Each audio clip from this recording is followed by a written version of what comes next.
മിഥുൻ നിന്ന ഇടത്തും വെള്ളക്കെട്ടാണ്. നമ്മൾ നേരത്തെ ദൃശ്യങ്ങളിൽ കണ്ടതാണ്. അവിടെ എന്താണ് അവസ്ഥ?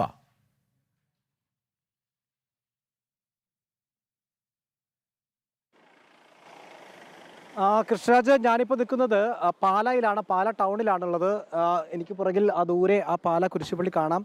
പക്ഷേ കഴിഞ്ഞ ദിവസം ഇവിടെ എത്രത്തോളം ഗുരുതരമായിരുന്നു സാഹചര്യം എന്നുള്ളത് മലയാളികളെല്ലാം തന്നെ അറിഞ്ഞതാണ്. വലിയ ഒരാൾപ്പൊക്കം വെള്ളത്തിൽ തന്നെ ആയിരുന്നു പാല ഉണ്ടായിരുന്നതെങ്കിൽ ഇപ്പോൾ പാലയിലെ വെള്ളക്കെട്ട് ഒഴിയുന്ന സാഹചര്യമാണുള്ളത്. പക്ഷേ ഇപ്പോഴും ഈ നഗരത്തിലുള്ളവരെല്ലാം ഈ നഗരത്തിലടക്കം വെള്ളക്കെട്ട് നിലനിൽക്കുന്ന സാഹചര്യമുണ്ട്. പക്ഷേ കഴിഞ്ഞ ദിവസത്തിൻ്റെ അത്ര തീവ്രത ഇപ്പോഴില്ല എന്നുള്ളത് തന്നെയാണ് നമുക്ക് ആശ്വസിക്കാവുന്ന ഒരു വസ്തുത. പക്ഷേ നമുക്ക് പറയാം, പാലായിൽ സാധാരണ പാലായിൽ സാധാരണ ഇത്തരത്തിലൊരു വെള്ളക്കെട്ട് ഉണ്ടാകുമ്പോൾ ഒരു ദിവസത്തിനകം തന്നെ അല്ലെങ്കിൽ ഒരു രാത്രിക്കകം തന്നെ ഒഴിഞ്ഞു പോകാറാണ് പതിവ്. പക്ഷേ ഇപ്പോഴും വെള്ളക്കെട്ട് നിലനിൽക്കുന്നു എന്നുള്ളതാണ് ഏറെ ആശങ്കപ്പെടുത്തുന്ന ഒരു കാര്യം. ഇപ്പോൾ ഇതാ ചില കടകളൊക്കെ തന്നെ തുറക്കാൻ സാധിച്ചിട്ടുണ്ട് എന്നുള്ളതാണ്. ചേട്ടാ, ഓക്കെ, ഇവിടെ ചില കടകളെല്ലാം തന്നെ തുറന്നിട്ടുണ്ട്. ഇതാ ഇവിടെ ചേട്ടാ, ഈ പാലയിൽ ഇപ്പോൾ സാധാരണ വെള്ളം ഇറങ്ങാത്തൊരു സാഹചര്യം ഉണ്ടല്ലേ? ഉണ്ട്. അല്ലെ പിറ്റേ ദിവസം ഇറങ്ങുന്ന എന്നാലും വെള്ളം കയറുന്ന ഇറങ്ങുന്നതാണ്. ഇന്നിപ്പോൾ ഞായറാഴ്ച ഒരുപാട് വഴിക്കച്ചവടക്കാരൊക്കെ ഉള്ള ആർക്കും ഇരിക്കാനുള്ള സൗകര്യങ്ങളൊന്നും ഇല്ല. ഇപ്പോൾ ഒന്നുകൊണ്ടിരിക്കുക, അതാ വെള്ളം വരാത്തത്. ഈ മീനച്ചിലാറ്റിൽ ഇപ്പോഴും വെള്ളം പൂർണ്ണമായിട്ടും കുറഞ്ഞിട്ടില്ല. പക്ഷെ എന്നില്ലായിരുന്നാലും ഇന്നലത്തേനേക്കാൾ ആശ്വാസകരമായിട്ടുള്ള ഉണ്ട്. വീടിൻ്റെ അവസ്ഥയ്ക്ക് എന്താണ്? എൻ്റെ വീട് ഇവിടെ അല്ല, 2 കിലോമീറ്റർ അപ്പുറത്താണ്. പ്രശ്നമില്ല.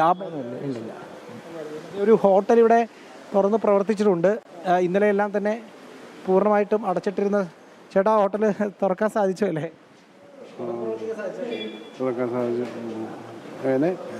ഹോട്ടൽ ഇന്ന് തുറന്ന് പ്രവർത്തിക്കാൻ സാധിച്ചു. ഇന്നലെ മുഴുവൻ വെള്ളം കയറി. ഇന്നലെ വെള്ളം കയറി ഉച്ചയായപ്പോഴത്തേനും അടച്ചായിരുന്നു. സാധാരണ ഇത്രയും ദിവസം അല്ലെങ്കിൽ ഇത്രയും സമയം വെള്ളം ഇങ്ങനെ കെട്ടി നിൽക്കുന്ന ഉണ്ടാവാറില്ലല്ലോ? അങ്ങനെ ഉണ്ടാകുന്നതല്ല. അല്ല, ഇതിപ്പോൾ ഇത്ര താമസിച്ചാണ് വെള്ളം ഇറങ്ങുന്നത്.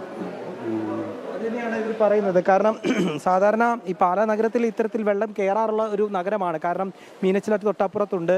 അപ്പോൾ ഈ നഗരത്തിൻ്റെ അതേ ഉയരത്തിൽ തന്നെ ഒഴുകുന്ന നദിയാണ്. പക്ഷേ പെട്ടെന്ന് തന്നെ ഒഴിയാറുമുണ്ട്. പക്ഷെ ഇത് സാധ്യമായിട്ടില്ല എന്നുള്ളതാണ്. ചേട്ടാ, ഏറെ പണിവട്ടെങ്കിലും ഇന്ന് കട തുറക്കാൻ പറ്റിയില്ലേ?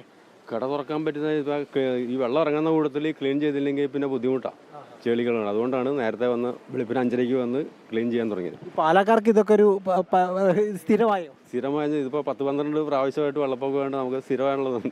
ഒക്കെ എല്ലാം അറിയാം. നമുക്ക് വെള്ളം ഇറങ്ങണ അനുസരിച്ച് ക്ലീൻ ചെയ്തുകൊണ്ടിരിക്കും. ഇപ്പോൾ ഈ സാധാരണ പെട്ടെന്ന് മഴ ഈ വെള്ളം വലിയാറുള്ള ഒരു അവസ്ഥ ഉണ്ടല്ലോ.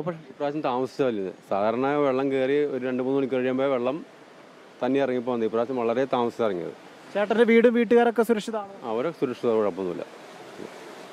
ഇപ്പോൾ പറയാനുള്ളത്. പക്ഷേ പാലായുടെ ഒരു സ്ഥിതി ഇതാണ്. മീനച്ചിലാറ്റ് നല്ല വെള്ളമുണ്ട്. പക്ഷേ കഴിഞ്ഞ ദിവസത്തിനേക്കാൾ വെള്ളം കുറയുന്ന ഒരു സാഹചര്യമാണ് ഉള്ളത് കൃഷ്ണരാജ്, അശ്വതി. കാരണം മറ്റിടങ്ങളിൽ ഈരാറ്റുപേട്ടയിലെ ചില മേഖലകളും അതുപോലെ തന്നെ തീക്കോയ് അടക്കമുള്ള മേഖലകളിലും ചില ജനവാസ കേന്ദ്രങ്ങളിൽ ഇത്തരത്തിൽ വെള്ളക്കെട്ട് തുടരുന്ന സാഹചര്യമാണുള്ളത്.